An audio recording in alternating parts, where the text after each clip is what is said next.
Welcome to the Holy Mischief podcast. Here we shine a light on the hidden gems of Cartersville and Bartow County. Helpers, creators, and everyday heroes spreading love and kindness in extraordinary ways. Think of us as Mr. Rogers for adults, sharing stories that spark hope, joy, and a little bit of holy mischief along the way. Pull up a seat, neighbor. It's time to meet the incredible people making a difference in your backyard. Hey friends, welcome back to the Holy Mischief podcast. I'm Pastor Shannon, and I'm excited to have with me today Leigh Welch. I met Leigh through Leadership Bartow, and she has an amazing story through the organization that she works with. And I'd like for you to introduce yourself and tell us a little bit about who you are and what you do. Thanks. Well, this is super exciting to be here. My name is Leigh Welch. I am the executive director of the Etowah Foundation. We are an organization that is about hope and opportunity. It is about opening doors and figuring out where students and individuals want to be in life and how their community kind of comes together to support making that possible. So we were founded in the 80s and we have helped generations of families, and we're just trying to continue that legacy moving forward. Awesome. So when I was asking people in my church, like, who should tell a story of Holy Mischief? Donna Thomas, who works with you, was like, Leigh Welch. And I was like, I know Leigh Welch. Did she just or would she serve on the Leadership Bartow committee? She goes, yeah. I said, all right, well, we'll have her on. So the things that Donna tells me are really fascinating about different generations, some adults going back, through the support of the foundation, which I think is amazing. And I know that we've got a Trinity scholarship that people have been helping to support for quite some time. So there is a lot of really cool things, I think, that are going on through the foundation, but also in the community. Tell me a little bit more about either maybe something that you've seen, a story through the foundation, or maybe not, but maybe a story of Holy Mischief. When have you experienced where love disrupted someone's day or someone's life, where something happened and the trajectory of someone's life changed for the better? I think, one, it's, Donna Thomas is boots on the ground and she is in the schools. And so I love that she brought the foundation, to you and is connecting us again, because it's been a little bit since Leadership Bartow. So super excited about that. But I think, most recently we got a phone call and our application season has just opened. So we are accepting applications for students, young and old, who are going back to school. And this mom called and was asking questions about the application and how, what is the process and how easy is it to navigate? Because the college admission process can be overwhelming. Yes. And so she started asking these questions and she said, well, wait a minute. Can I do this? I am a single mom and I am doing okay at my job, but I really want better and I want different. And what does that look like? And our office manager was on the phone with her and was like, you can do this too. And so she did. And so we have her son's application that has come in for a scholarship to go to school, and we have hers. Wow. And it's like the fact that they're doing this together. Yeah. But B, that the community funding these scholarships is changing their family tree. Yeah. And it is projecting, onto them both of like, life can be different. And just this hope of, hey, what's next? It was really cool that light bulb kind of went off of like, this is not just for my child, which is great because she couldn't provide that for them, but my community supports me too as an adult. Yeah. And it was really powerful to hear the excitement in her voice of, they're behind me too. Yeah, I got chills. It really shows the tight-knitness of the Cartersville and Bartow community. Yeah.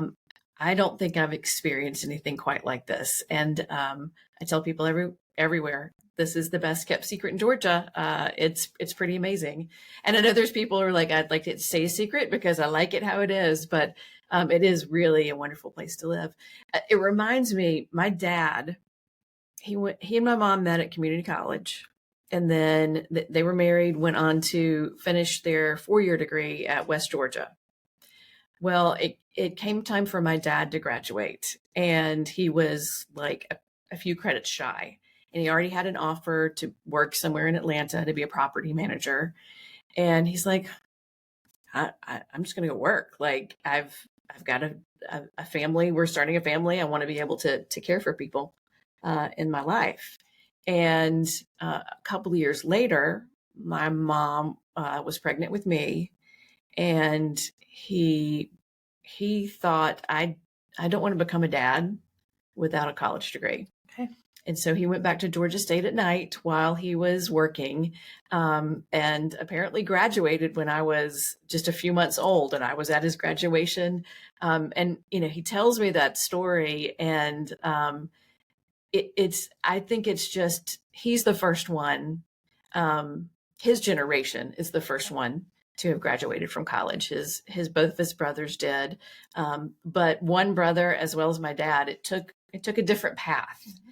And not everyone, a lot of people think, you have to go to high school and then 4 years college and then you're done. And if you miss that window, you're out. But I think a lot of people don't realize that there are some adults who decide, you know what, no, I'm not gonna take that. Like, I'm gonna take a different route. And I think it's great. And I think you're so right in that education is not linear. Yeah. And we have talked about the role of the foundation, over the past couple of years, in that we just want to be that highway. There are going to be on-ramps and off-ramps. Mm-hmm. And you may take an exit and figure out, hey, let's dabble in this, but maybe this is not for me. I'm going to get back on the highway. Mm-hmm. And the foundation is going to be there to support you from point A to where that may be point B.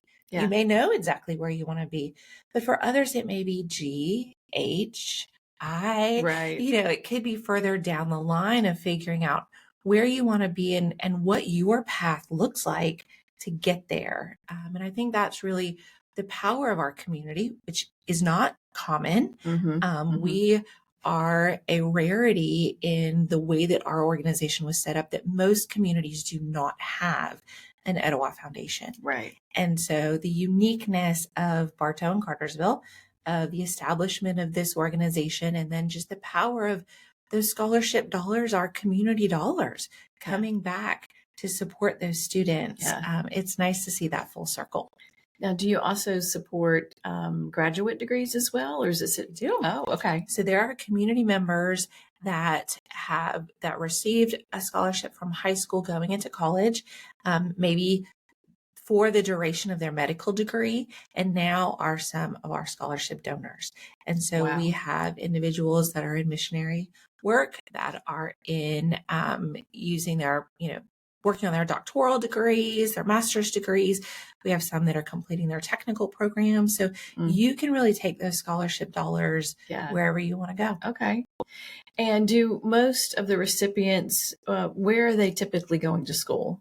All over the U.S. Okay. So we do have a lot of students that are staying within the USG system. Mm-hmm. We know it's a little bit more financially feasible, just with the Hope and Zell, but we have students that are at Berkeley, and we've had students at Vanderbilt. So wherever that are going to Southern California, wherever you want to take it. Nice. So what challenge would you give people listening that are thinking, I don't know what my next step is to do some Holy Mischief? Like, what is something that you would encourage them to do? Well, I was meeting with a student today, and, she walked in and she wasn't super excited, but it was one of those, and it was like, hi, Rachel, how are you today? So my challenge is that the fact that I remembered her name, that I knew where she was coming from, I knew, her story. And so I met her where she was. And I think it took her off guard a little bit that, hey, she knows who I am. Like, she mentioned my name. Yeah. So I would challenge you, like, while you're out in the community, just remember somebody's name and ask them how their day is. Because for this one student this morning, it made a huge difference. It really, the power of a name, to hear your own name spoken by someone else, reaches a part of your brain that starts to light up and floods you with some hormones that give you peace and happiness, and then changes the trajectory of your day, so that at that point you're a little more mindful of what's going on in the world. That's one of my favorite challenges. I really, really love it. All right. Do you have any questions for me? One of the things, when you talk about your Holy Mischief, and, I always get to hear you on the radio in the morning, and I love it. What are some things that when you think of kind of paying it forward or helping to bring out the best in people, what is one thing that you do every day to kind of prepare yourself for the world? For doing that? I'd like to say I do it every day, but my disciplines are not always as structured as I'd like them to be. However, I think mindfulness has been the biggest thing that has changed how I interact with everyone and everything, because it makes me pause and be mindful that there is a larger world around me and I am not the center of it. Okay. Even though I know that, and I know when I pray, I'm praying to something bigger than myself, just pausing in the silence gives me the space to realize there's something more. Okay. And that I'm not the savior of it, but I do have, I have a responsibility to be the best person I can be and to help change the world, even in small acts of kindness, even in pause. Because when you're talking about stopping saying someone's name, a lot of times I'm in my own head and my thoughts are racing a mile a minute. I remember one time several years ago, I was at a church and I come up to the person who was going to do the announcements that day. And I was like, hey, 1, 2, 3, 4, like I'm listing all these things. And he pauses and he goes, I'm doing well. Good morning to you too. And I went, oh, I need to see the person first and not the task. And that is a growing edge of mine, but the mindfulness, really, it helps me just pause. And that's something anyone of any faith can do. And there are huge benefits to it.